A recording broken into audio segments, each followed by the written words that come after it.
Bismillahirrohmanirrohim. Assalamualaikum warahmatullahi wabarakatuh.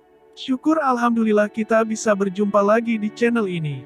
Sholawat serta salam kita curahkan kepada junjungan Nabi kita Muhammad Sallallahu Alaihi Wasallam.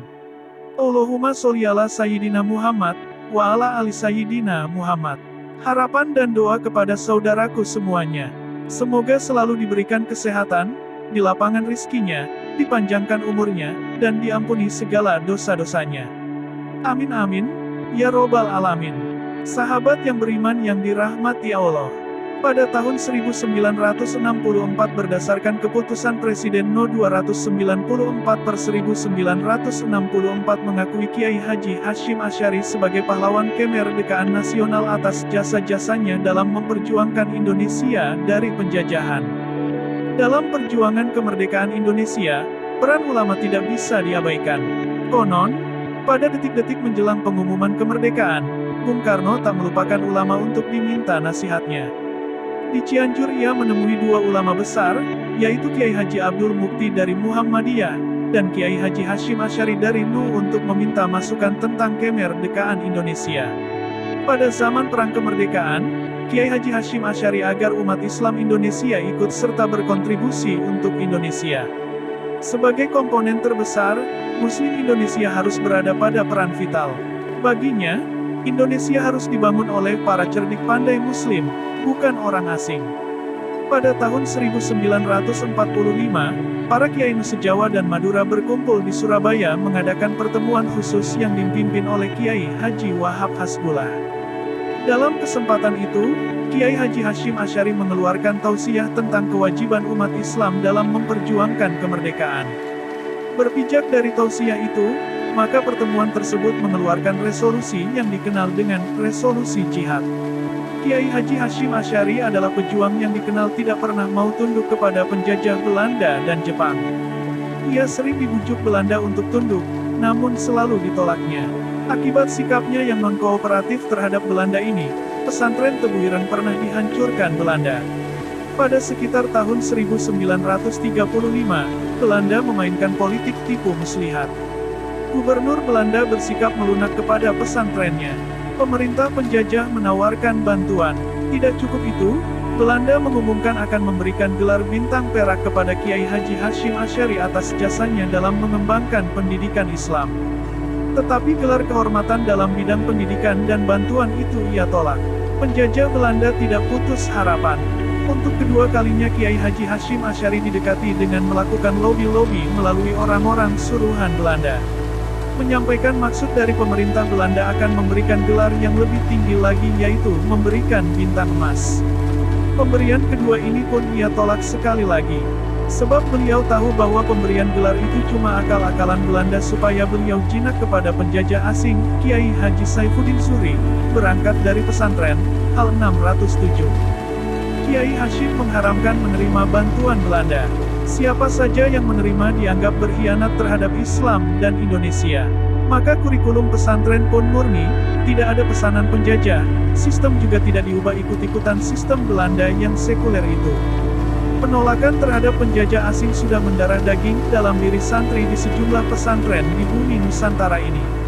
Pesantren yang didirikan juga pesantren-pesantren umumnya di tanah Jawa pada masa itu dijadikan benteng perjuangan dan agen perubahan sosial. Kiai Hasyim pernah menyampaikan pidato tegas dalam acara pertemuan ulama seluruh Jawa Barat di Bandung. Ia mengatakan, kita seharusnya tidak lupa bahwa pemerintahan dan pemimpin Belanda adalah Kristen dan Yahudi yang melawan Islam.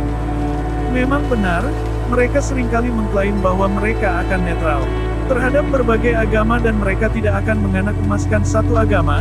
Akan tetapi jika seseorang meneliti berbagai usaha mereka untuk mencegah perkembangan Islam, pastilah tahu bahwa apa yang mereka katakan tidak sesuai dengan apa yang mereka praktekkan. Kita harus ingat bahwa Belanda berusaha agar anak-anak kita menjauhkan mereka dari ajaran-ajaran Islam dan mencekoki mereka dengan kebiasaan buruknya. Belanda telah merusak kehormatan negara kita dan mengeruk kekayaan. Belanda telah mencoba memisahkan ulama dari umat. Dalam berbagai hal, Belanda telah merusak kepercayaan umat terhadap ulama dengan berbagai cara. Dalam buku intelektual pesantren, ditulis bahwa Kiai Hasyim dikenal sebagai ahli strategi. Beliau berkeinginan mengubah struktur masyarakat dengan pesantren sebagai pintu atau hulu. Pesantren, menurutnya bukan sekedar tempat pendidikan atau lembaga moral religius, namun sebagai sarana untuk membuat perubahan mendasar dalam masyarakat Indonesia secara luas. Yang diinginkan oleh Kiai Haji Hasyim Asy'ari dari semua sikapnya ini adalah supaya bangsa Indonesia bisa hidup mandiri, bebas dari intervensi asing, dan membangun negara yang adil dan beradab. Untuk mewujudkan cita-cita itu, bagi Kiai Hasyim, pesantren adalah sarana yang baik. Dalam mendirikan pesantren, Kiai Haji Hasyim Asy'ari memperhitungkan tempat secara cermat. Pesantren yang ia dirikan misalnya berada di dekat pabrik gula, di mana pabrik gula pada zaman itu biasanya menjadi tempat berkumpulnya kemaksiatan dan budaya tidak bermoral. Di tempat itu justru Kiai Haji Hasyim Asy'ari mendirikan pesantren. Tujuannya tiada lain untuk mengubah pola hidup masyarakatnya. Jika pusat kemaksiatan hilang, maka secara otomatis kebaikan cepat menyebar ke masyarakat.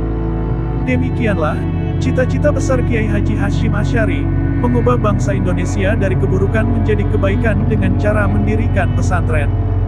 Pola hidup santri pesantren yang dikenal mengedepankan tradisi adab, akhlak mulia, tawadu, taat ibadah dan lain-lain ingin disebarkan ke masyarakat secara umum. Dengan sistem pesantren yang didirikannya, telah mampu mencetak banyak intelektual Islam di mana sebagian besar dari mereka mampu merintis pesantren baru dan berkembang. Di antara kelebihan lain Kiai Hasyim adalah kemampuan menyampaikan keilmuan dan membuat jaringan intelektual terutama di Pulau Jawa. Jaringan intelektual yang dibangun mampu membentengi rakyat Indonesia dari pengaruh budaya asing seperti penjajah Belanda dan Jepang. Sebab, untuk membangun kekuatan bangsa Indonesia, diperlukan jaringan intelektual Muslim sebagai penggerak. Bagi Kiai Hasyim, para intelektual Muslim, jangan sampai terpecah tapi harus menyatu. Indonesia akan lemah jika intelektual Muslim lemah. Pada tahun 1944, beberapa tokoh Islam mengangkat Kiai Haji Hasyim Asy'ari diangkat sebagai Ketua Majelis Islam ala Indonesia yang komponennya dari beberapa organisasi Islam di Indonesia. Perjuangan Kiai Haji Hasyim Asy'ari pada zaman dahulu adalah supaya syariah membumi di tanah Indonesia. Untuk itulah beliau, sepulang dari belajar di Makkah mendirikan Jam'iyah Nahdlatul Ulama, sebagai wadah perjuangan melanggengkan tradisi-tradisi Islam berdasarkan mazhab Ahlus Sunnah wal Jamaah. Tetapi, dalam berdakwah, Kiai Haji Hasyim Asy'ari memperhitungkan keadaan sosial dan masyarakat pada saat itu. Berdakwah sesuai kebutuhan dan keperluan dengan tetap mempertimbangkan aspek tradisi keagamaan. Misalnya penekanan masalah ukhuwah dan Ahlus Sunnah wal Jamaah. Ketika keadaan umat Islam Indonesia terjadi perpecahan pada masa penjajahan, Kiai Haji Hasyim Asy'ari tetap mengusahakan untuk membuat persatuan di antara mereka. Jika umat Islam sebagai komponen terbesar bangsa Indonesia terpecah, maka akan berpengaruh besar terhadap bangsa Indonesia secara keseluruhan, apalagi Indonesia masih sedang dalam cengkeraman penjajah. Jadi persatuan Indonesia harus diasaskan terlebih dahulu oleh persatuan umat Muslim Indonesia. Persatuan menurut Kiai Haji Hasyim Asy'ari harus dibangun di atas dasar keikhlasan dan kesadaran individu. Selain itu, perlu adanya kesadaran berdasarkan agama yang satu yaitu Islam. Daerah yang dihuni juga satu yaitu Jawa, dan mazhab fikih yang dianut yaitu Syafi'i. Maksudnya adalah, dalam persatuan Indonesia perlu memperhatikan Islam. Begitu pula dalam persatuan umat Muslim Indonesia jangan abaikan mazhab mayoritas, yaitu Syafi'i. Dari perjalanan perjuangannya selama 3 zaman itu, Kiai Haji Hasyim Asy'ari terlihat ia membangun pola-pola yang strategis menuju Indonesia yang ideal.